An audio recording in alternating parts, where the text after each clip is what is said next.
পঞ্চমুণ্ডী আসন সম্পর্কে এর আগে একটা আলোচনা করা হয়েছিল। এই আসন কি এবং এর গুরুত্ব সম্পর্কে একটি ভিডিও আমি অনেক আগে এখানে আপলোড করেছিলাম। আজ জানাবো এই আসনের নির্মাণ বিধি। যদিও এই বিধি এবং বিধির সকল মন্ত্র অত্যন্ত গুহ্য, এটি একটি উচ্চকোটির তান্ত্রিক প্রক্রিয়া এবং গুরু মুখাগম্য, তবুও সাধারণের কৌতূহল নিবারণ ও শুধুমাত্র জানবার জন্য এই ভয়ঙ্কর নির্মাণ বিধি মোটামুটিভাবে ছোট করে আপনাদের এই ভিডিওতে জানাবো। শুধু প্রক্রিয়াটুকুই আপনারা এই পোস্টে জানতে পারবেন, কিন্তু এর অভ্যন্তরীণ গুহ্য তান্ত্রিক বিধি কখনোই এই ভিডিওর মাধ্যমে জানানোর জিনিস নয়। এর জন্য সদ্গুরুর কাছে পরামর্শ নিতে হয় এবং সেই সাধনার উপযোগী হতে হয়। সম্পূর্ণ বিধিটি জানতে থাকুন শুধুমাত্র সনাতনী ভাবনায়।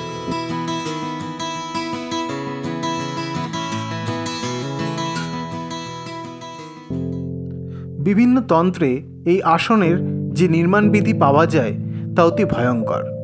পঞ্চমুণ্ডী আসনকে কখনোই সাধারণ মনে করবেন না। উচ্চ মার্গের সাধকের এক ভয়ঙ্কর সাধনার ফল হলো এই পঞ্চমুণ্ডী আসন। যে আসনে বসে সাধনা করলে খুব শীঘ্র সিদ্ধিলাভ এমনকি ইষ্ট দর্শন পর্যন্ত হয়ে থাকে। এরকম বহু উদাহরণ আমাদের ইতিহাসে আছে। বহু সাধক পঞ্চমুণ্ডী আসনে বসে সাধনা করে রাতারাতি দেবীর দর্শন পেয়েছেন। তাহলে বুঝতেই পারছেন এই আসনের মহিমা কতটা। তাই এইরকম একটা আসন প্রস্তুত করতে কোনো বড় মাপের সাধককে কতটা সাধনা করতে হয় তা আজ আপনাদের সামনে তুলে ধরার চেষ্টা করব। কোনো এক গভীর অমাবস্যার রাতে এই আসন প্রতিষ্ঠার কাজ সম্পন্ন করতে হয়। এই প্রতিষ্ঠার নিয়মে কোনো ভুল ত্রুটি হলে সাধকের মৃত্যু পর্যন্ত হতে পারে। 5টি বিভিন্ন প্রাণীর করটিতে প্রথমে সাধন দ্বারা প্রাণ সঞ্চার করতে হয়। অপঘাতে মৃত চণ্ডালের খুলি, সাপের করটি, বেজির করটি, শিয়ালের করটি এবং একটি বানরের করটি সংগ্রহ করে তা শোধন করে শুদ্ধ জলে স্নান করানো হয়। এই প্রক্রিয়ায় গঙ্গার জল ব্যবহার করা যায় না। তারপর প্রতিটা মাথায় আলাদা আলাদা 45 দিন ধরে জপ করে সেগুলোকে জীবন্ত করা হয়।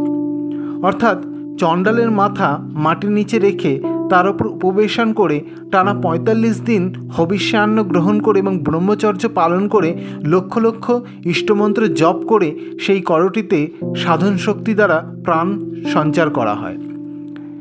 এই একই প্রক্রিয়া অন্যান্য করটিতেও করা হয় আলাদা আলাদা করে 45 দিন ধরে।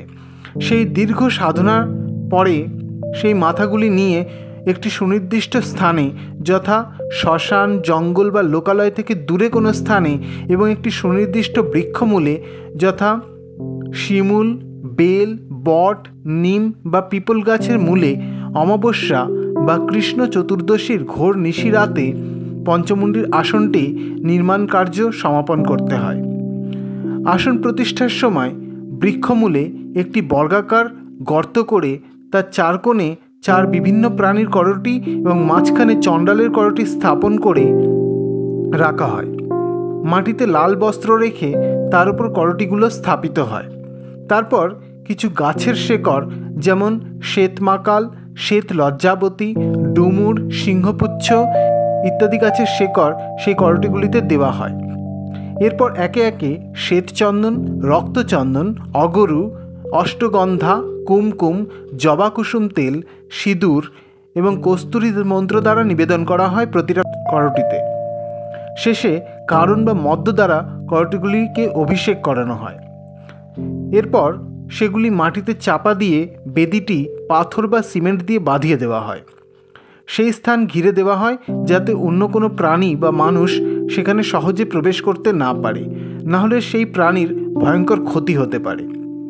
এই প্রতিষ্ঠার পর টানা 9 দিন 9 রাত্রি পূজা ও জপ চলতে থাকে সেই পঞ্চমুণ্ডীর আসনে। তারপর গিয়ে সেই আসন জাগরিত হয় এবং সাধককে গুরুর নির্দেশ মতো নিত্য এই আসনে বসে জপ পুজো করতে হয়। তবেই সেই আসন জীবন্ত বা সক্রিয় থাকে। বহুদিন কোনো উপযুক্ত সাধক কোনো পঞ্চমুণ্ডীর আসনে না বসলে বা সাধনা না করলে সেই আসন আর জীবন্ত থাকে না, সেটি নিষ্ক্রিয় বা সুপ্ত অবস্থায় চলে যায়। এখনকার দিনে আমরা যেসব পঞ্চমুণ্ডির আসন দেখি তা বেশিরভাগ সুপ্ত, কারণ পঞ্চমুণ্ডির আসনে উপবেশন করার মতো যোগ্য সাধক আজ নিতান্তই অপ্রতুল। তবে সুপ্ত হোক বা সক্রিয়, সাধারণ মানুষের এই আসন থেকে দূরে থাকাই মঙ্গল। দূর থেকে এই পবিত্র আসন ভক্তি ভরে প্রণাম করবেন, এটাই বাঞ্ছনীয়। পঞ্চমুণ্ডির আসনের এই নির্মাণ বিধি খুব ভয়ঙ্কর এবং গুহ্য। গুরু নির্দেশ ছাড়া কোনোভাবেই কারোর এটা করা উচিত নয়, না হলে এর পরিণতি একমাত্র মৃত্যু। এটা কেউ বিশ্বাস করুক আর না করুক, এতে কিছু যায় আসে না, কিন্তু এটাই বাস্তবিক সত্য। জয় গুরু।